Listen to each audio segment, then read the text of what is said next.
એટલે કીધું કે મહારાજા ક્યાં જાવ છો? કે હામાં ડુંગર ઉપર સંતોનું સંમેલન છે, એટલે સંતોનું વ્યાખ્યાન સાંભળવા માટે હું જાઉં છું. તાક તો એક કામ કરજો, તમામ સંતોનું સન્માન કરજો, વંદન કરજો, પણ અહીંયા વિશ્વામિત્ર છે એ વિશ્વામિત્રનું સન્માન ન કરતા અને એને વંદન ન કરતા. તો ઓલા રાજાએ એ જ કર્યું. હવે એ સમયમાં બે જ ઋષિ એવા હતા કે એનો સાળો ન કરાય, એક વિશ્વામિત્ર ને એક દુર્વાસા. એનો સાળો કર્યો નથી, નકોસા માંગલે આવી નથી.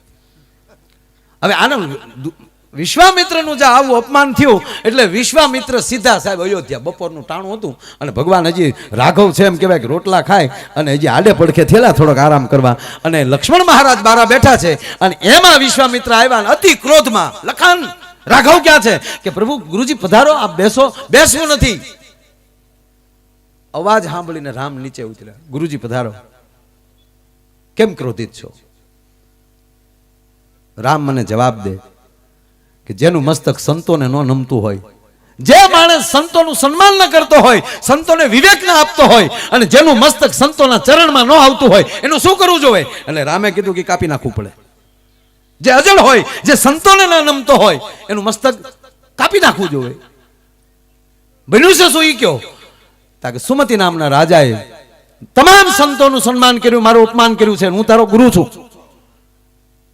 અને ભગવાન રામે પ્રતિજ્ઞા લીધી, રાઘવે, કે ગુરુજી સાંભળી લ્યો, કાલ સૂર્ય અસ્ત થયા પહેલા એનું મસ્તક તમારા ચરણમાં ન નાખું તો મને ગુરુના ચરણની સોગંદ છે. હવે રામ પ્રતિજ્ઞા લઈ લે એટલે દશે દિશામાં ડંકો વાગ્યો. સુમતિ રાજ કે આ નારદે મને નકુસા માંગલી ન ખાવી.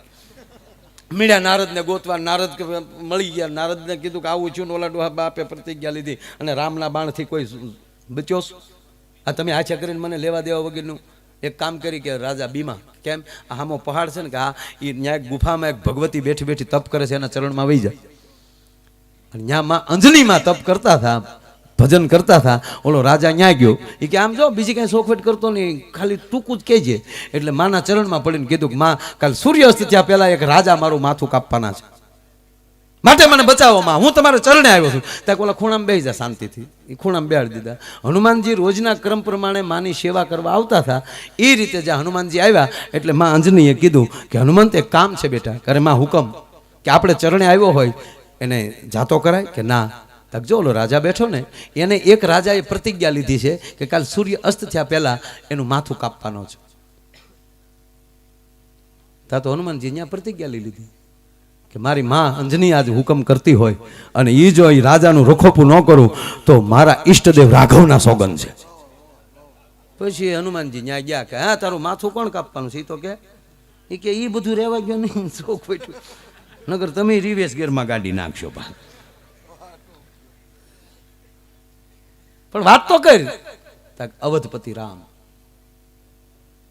કોઈ દી હનુમાનજી માં ઉપર નતા ખીજાણ, તેથી માં ઉપર ખીજાણ. માં નામ તો પૂછતા હોવ કોને પ્રતિજ્ઞા લીધી. આ આછા કરીને તમે આ કાંડર ઉડાડ્યું.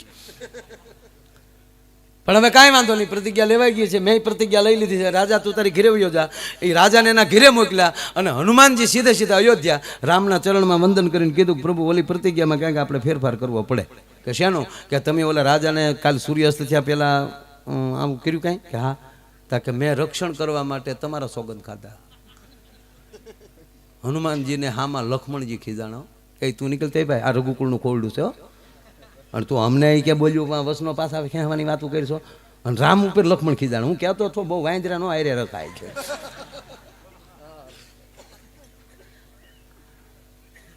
અહીંયા કોઈ જાતનો ફેરફાર થયો નહીં. એટલે હનુમાનજીએ ન્યાલી દોટ મૂકી સાહેબ અને સીધા રાજા પાસે. રાજાને કીધું હાલી તારો બાપ પાછો ફરવાનું નથી. રાજાને લઈને હનુમાનજી જંગલમાં વયા ગયા અને અવડું પૂછડું વીટ્યું ને એની અંદર આને રાજાને હતાડી દીધું. કે તો હવે શું કરવાનું? ત્યારે હનુમાનજીએ કીધું કે હવે રામ હામું બાદ હોય ને તો એનું નામ જ લેવું પડે, બીજું કાંઈ નહીં. તો શું કરવાનું? કે શ્રી રામ જય રામ જય જય રામ, શ્રી રામ જય રામ જય જય રામ.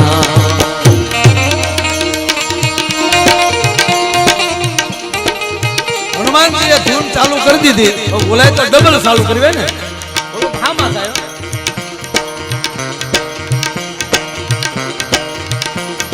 શ્રી રામ જય રામ જય જય રામ, શ્રી રામ જય રામ જય જય રામ. બે એટલી બધી ધૂન ચાલુ કરી સાહેબ આખું જંગલ રામ નામથી ને એમાં રામ જામ કહેવાય કે આખી શત્રુંજની ફોજ લઈ અને જઈ રાજાના રજવાડે પહોંચ્યા તો ત્યાં કોઈ સેના નહીં, રાજા નહીં. હનુમાનજીને કીધું લક્ષ્મણજીને કીધું જાઓ તપાસ કરો. લક્ષ્મણજીએ ન્યાજીને કીધું રાજા ત્યાં ગયો, કાલે એક વાંદરો લઈને વી ગયો. તક તો એ નક્કી હનુમાનજી છે. આવીને ભગવાન રામને કીધું હનુમાનજીને લઈને વયા ગયા છે. તાકે લક્ષ્મણ તું તારા શિર ઉપર પૃથ્વી રાખે છે, ગોતી ક્યાં છે? અને જોયું, તપાસ કરી તો જંગલમાં બેઠેલા ઓલાને વાહે હતાડી દીધેલો ને હનુમાનજીની આંખો બંધ ને શ્રીરામ જયરામ બીજું કાંઈ નહીં. અને ભગવાન રામ જ્યાં ફોજ લઈને પહોંચ્યા સાહેબ, અને રામ બાણ ઉપર બાણ મારે છે. રાઘવ પોતે બાણ ઉપર બાણ મારે છે, પણ રામ નામના કવચને રામનું બાણ તોડી નથી શકતું. અયોધ્યામાં સાહેબ એમ કહેવાય કે લંકા ઠેઠ પહોંચ્યા ને તો રાવણ મારવામાં એટલો રામને પરસેવો નહોતો વળ્યો. આજ એટલે હેરાનગતિ ભગવાન રામને મારી પ્રતિજ્ઞા છે, હવે મારે કરવું શું? અને એમ કહેવાય કે બાણ ઉપર બાણ રામ મારે છે, પણ અહીંયા જેમ બાણ રામ એમ કહેવાય કે જેવા આવે છે એમ હનુમાનજીનું ભજન વધતું જાય છે. રામ રામ રામ. લક્ષ્મણજીને ચૂક પ્રભુને પરસેવો વળ્યો છે. એક બાજુ ત્રાહા થઈ અને અહીંયા રામ નામનું કવચ રામના બાણ સામે લડતું હતું, એમાં એક બાજુ સાઈડમાં જઈ અને સાહેબ ત્રાહી રીતે જઈને લક્ષ્મણે એવું એમ કહેવાય કે હનુમાનની છાતીમાં બાણ માર્યું. લાગ્યું હનુમાનને, મૂર્છિત રામ થઈ ગયા. શું કામ? હૃદયમાં રામ બેઠો છે, લાગે તોય રામને લાગે. લંકાની ભૂમિમાં ચિત્ર એવું હતું કે લક્ષ્મણ છે એ રામના ખોળામાં હુતા છે. આ ચિત્ર એવું બન્યું કે લક્ષ્મણના ખોળામાં રાઘવ હુતો છે. થોડોક સમય ગયો, મૂર્છા ઉતરી અને ભગવાન રામે જ્યાં આંખ ખોલી તા તો હનુમાનની છાતીમાં ધ્રગાક ધ્રગાક ધ્રગાક કરતો એમ કહેવાય લોહીના ફુવારા ઉડે છે. અને ભગવાન રામે એમ કહેવાય કે હનુમાનની છાતી ઉપર એમ હાથ રાખી દીધો. અને હવે ભગવાન આમ હાથ ફેરવે છે. અને ત્યારે હનુમાન એટલું પૂછે છે, પ્રભુ શું કરો છો?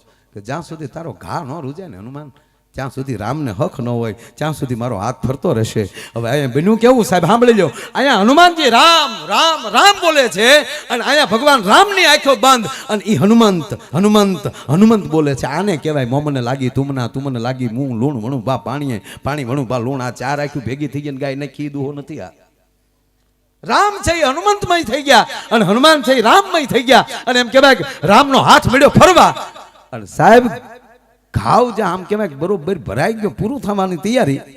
અને ભગવાન રામને એમ કહેવાય કે હનુમાનની સમાધિ લાગી ગઈ, કારણ કે એ શિવ રૂપ છે. એટલે ધીમેક દિન હનુમાનજી ઓલો રાજા પાછળ હતો ને એને ખોળામાં લઈ લીધો. એટલે છાતીને બદલે ઓલા રાજાના માથા ઉપર રામનો હાથ મળ્યો ફરવા. અને બરોબર હાથ આમ માથે આવ્યો ને એટલે હનુમાનજીએ બે આંખે રામનો હાથ પકડી લીધો. ભગવાન આંખ ખોલી તો રાજાના માથા ઉપર હાથ. એટલે હનુમાન એટલું બોલ્યા કે જેની ઉપર તારો જ હાથ હોય બાપ એને કોણ મારી શકે? તા તો વિશ્વામિત્રને લઈને નારદજી આવી ગયા. એટલે નારદજીએ વિશ્વામિત્રને કીધું કે પ્રભુ આમ જો જેની માથે રામનો હાથ હોય તમે કહી ગયો, તમારા શિષ્યને કહી ગયો, રામને કહી ગયો ક્ષમા કરી દે. એટલે વિશ્વામિત્રે કીધું ક્ષમા કરજો રાઘવ. ક્ષમા કરવાનું જ્યાં કીધું એટલે ત્યાં હનુમાનજી ઓલા રાજાને કીધું કે વિશ્વામિત્રના પગમાં માથું નાખી દે. એટલે ઓલા સીધું માથું વિશ્વામિત્રના પગમાં. ત્યારે હનુમાનજીએ કીધું તમે કીધું હતું ને કે સૂર્ય અસ્ત થયા પહેલા એ માથું તમારા પગમાં હશે, તમારા ચરણમાં. જોઈ માથું ત્યાં વહી ગયું, હવે ન મરાય. પછી તો સમાધાન થયું, ચા પાણી પીતા નિરાતે બેઠા. પછી વિશ્વામિત્ર ખીજાણા રાજા ઉપર કે આવા સંતોના અપમાન કરો છો, ક્યાંક સત્સંગમાં જાઓ તો આવું નહીં થાય. તો ઓલો રાજા કે સત્સંગમાં લઈ ગયું. કોના સત્સંગમાં? આ પૂછો નારદ બાપુને, નારદના સત્સંગમાંથી. પછી નારદે વિશ્વામિત્રને કીધું કે આ કાંઈ કરવાનું કારણ નહોતું, મેં જ કીધું હતું કે વિશ્વામિત્રનું અપમાન કરીએ. તાકે શું કામ? તાકે રાજા માનતો નહોતો કે રામ કરતા રામનું નામ મહાન કામ કરતું હોય છે, એ દેખાડવા માટે મેં એટલું આ કર્યું છે. બાકી કોઈ દિવસ હું આવી વાત કરું નહીં. કહેવાનો અર્થ એમ આપણે જ્યારે જઈએ ત્યારે આટલી દુધરેજ જવા નીકળીએ સાહેબ, અને શ્રદ્ધાથી તમે ગાડીમાં બેસી જાઓ સાહેબ. તમારી ગાડીને પંચર પડે ને સાહેબ તો માયોયર ગાવાનું બંધ કરી દે, કારણ કે ભરોસાથી જઈએ તો, શ્રદ્ધાથી જઈએ તો. એમ આજ આનો રૂડો આવો કાર્યક્રમ અને આપણે ઘરને આંગણે, એટલે આવો અવસર છે ત્યારે હું ફરીવાર પાછું મેં કીધું ને કે આજ તો આ ઠાકરની જાનમાં જ સીધું જવાનું છે.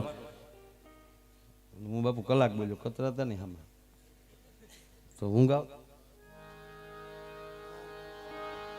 આવી ભાઈ આપણે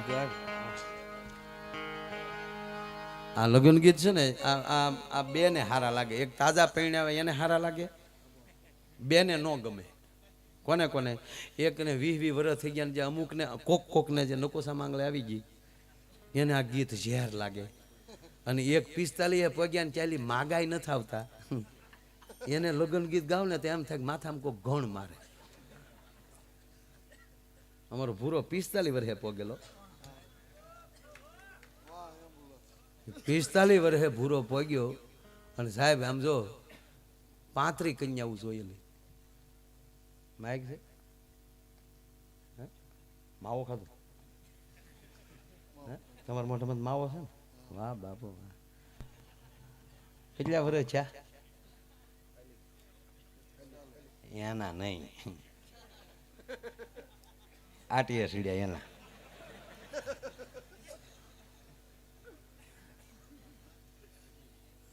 અમારો ભૂરો 45 વર્ષે પરિણત બોલો. પણ પછી જે એને મજા આવી, હજી એમ કે લગ્ન સિવાય બીજો ધંધો તલાય નહીં. પણ આપણે એક બે ગીત એવા ગાવા છે, એક બે વાતો કરવી, કારણ કે બહેનોની ઘણી સંખ્યા છે. અને એમ થાય કે આ રોયા આખી રાત અમારું જ કાંઈ લાવ્યા નહીં. જો પેલા ગીતની મજા હતી. કોયલ બેઠી આંબલિયાની ડાળ. આ જૂના ગીત છે. અત્યારે જે ફેશનના ગીત આપણે એમાં આવું લાવી છે, આપણને એમ થાય કે આ ગીત કરતા વરરાજાને એક એક ઢીકો માલ લઈ તો સારું. કા વરરાજાને માંડવો મૂકીને વયું જવું જોઈએ, પણ ઓલાને એમ થાય કે માંડ બંધાણું ભલે ને ઘડીક ગાઈ લેજો. હમણાં મેં બાપુ ગીત સાંભળ્યા, આપણે એમ થાય કે આ જાનમાં જવા કરતા જાન દઈ દઈ. અને એમાંય પાછું આમ બેહે આમ. જૂઠ બોલે માંડવા ડોલે, અમી સાસરીએ જવાના, અમી 500 પારી ખાવાના, સુટકી ખાવ ને મારા બાપ નું જાય. આ ગીત કેવાય ભલા મને? અરે એમાંય જે લાંબા ઢાળે જે ઉપાડે, જે ફિલ્મના ગીત આવે ને એમાં લગ્ન ગીત બનાવે. અને એમાં જે આપણા ગામડાવાળા ફેશનના ગીત ગાઈએ ને એ તો બહુ ભૂંડા લાગે. અને હું તો કહું છું આપણી દીકરીઓને બધીઓને, આ મોટી ઉંમરની માવું બેઠ્યું ને સાહેબ, તો જૂના ગીત શીખાય તો શીખી લેજો. જેમ સાચું હોનું નહીં મળે ને એમ સાચા ગીત એક સમયમાં નહીં મળે. હવે તો આ મોબાઈલમાં બધે રેકોર્ડિંગનું માની લો લખવા પડે એમ નથી, રેકોર્ડિંગ થઈ જાય મોબાઈલમાં. તો અમુક મોટી ઉંમરની માવડીઓ પહેલી રેકોર્ડિંગ કરી લેજો. જેમ મેઘાણી કેમ ગામડે ગામડે જઈ અને મોટી મોટી ઉંમરની માવડીઓ પહેલી ગીતો, લોકગીતો, રાહડા, લગ્ન ગીતો એણે ઘણું સંપાદન કર્યું. પણ હજી આપણા ગામડામાં એવા ગીતો હચવાણા છે, એ ગીતો સાચવજો. બાકી તો બધું હાવ મારામાં એવા ગીત આવ્યા છે, એમ થાય કે કરવું હું છૂટાય છે ગાડી જવા દઈએ આ ગીત સાંભળવા કરતા. એસટી વાળા દરબાર એસટી ધીમેથી ચલાય, અમારે વરરાજાનો સાફો સોળાય તો એનો બાપ ગયો હપ્તે આવ્યો ડોલે. પણ એમાં જે આમ બેહીન જે ગાય નહીં તો કોલેજમાં ભણતી એક કન્યા કુંવારી. કોલેજમાં ડોઈ કન્યા કુંવારી છે કે ડોઈશું ન ભણવા જાચ્યું હોય. પણ ઠાકરના લગ્ન છે એટલે જિગ્નેશભાઈને વિનંતી કરું કે આપ અહીંયા પાટે પધારો અને એવા કંઈક ગીતો તમને જે મોજ આવે એ. પછી એવું કંઈ નથી કે એ જ તે, પણ જે ડાયરાને મોજ આવે. કારણ કે હું સીધો બેસી ગયો નથી, હજી કાંઈ પાણી પીધું નથી, કાંઈ ચા પીધી, એની કાંઈ જરૂર નથી. તમે સો એ બધા અમારા માટે પૂરેપૂરો પાવર ને નશો થાક ઉતારી નાખો તમને ભાળીએ તા. અને એમાંય આપણા જમાડાને જોઈને તો સારું આમ જોઈ તા ટાઈમ થાય ભાઈ હો. કોઈ સમાજ ધારે વરણ અમારા માટે પુણ્ય છે, પણ અમુક તો બેઠા હોય એટલે સાહેબ અંદરથી પાવર આવે જ. અને અમુક જગ્યાએ જાય તો કે ચાલુ રાખજો, ત્યારે આપણને એમ થાય ટેસ્ટ ભાંગીને પડે. પણ ખરેખર સાહેબ આપણો એક ખુમારી લઈ શકીએ એવા બધા જમાડલા. આ બધું ઘણા બેઠા જમાડલા બધા. વાહ વાહ, વાળું કર્યા કે એમણામ સૌ લબડી ગયા હાવ જમ્યા ને? મોઢા તો લાગે ખાધું એમ. ઘરના જ ડાયરો છે બધો એટલે કહેવાય નહીં ત્યારે કાંઈ.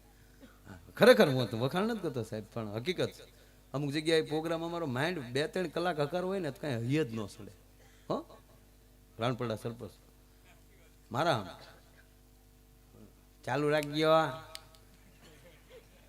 આમ જો મહેમાન છે 1500 ને ગાડલા મૂળ 500 છે. એટલે આપણને એમ થાય ગાડલા હાટું આપણને લાવ્યા, પણ આ બધો ઘરનો ડાયરો છે. ફરીવાર જિગ્નેશભાઈને વિનંતી કરું, જિગ્નેશ કવિરાજને જોરદાર તાળીના ગળાથી વધાવો ભાઈ જિગ્નેશ કવિરાજ, અને ગીતાબેનને વિનંતી કરું. આ ઘરનો ડાયરો મારો બાપ જેટલું આમાં. હા, ગીતાબેન અને જિગ્નેશભાઈ બંનેને તાળીના ગળાથી વધાવો. આમ હરખી તાળી પાડો હરખા. હા, હજી કઈ ઝાઝા વાગ્યા નથી, મૂળ હવા 3:30 થયા.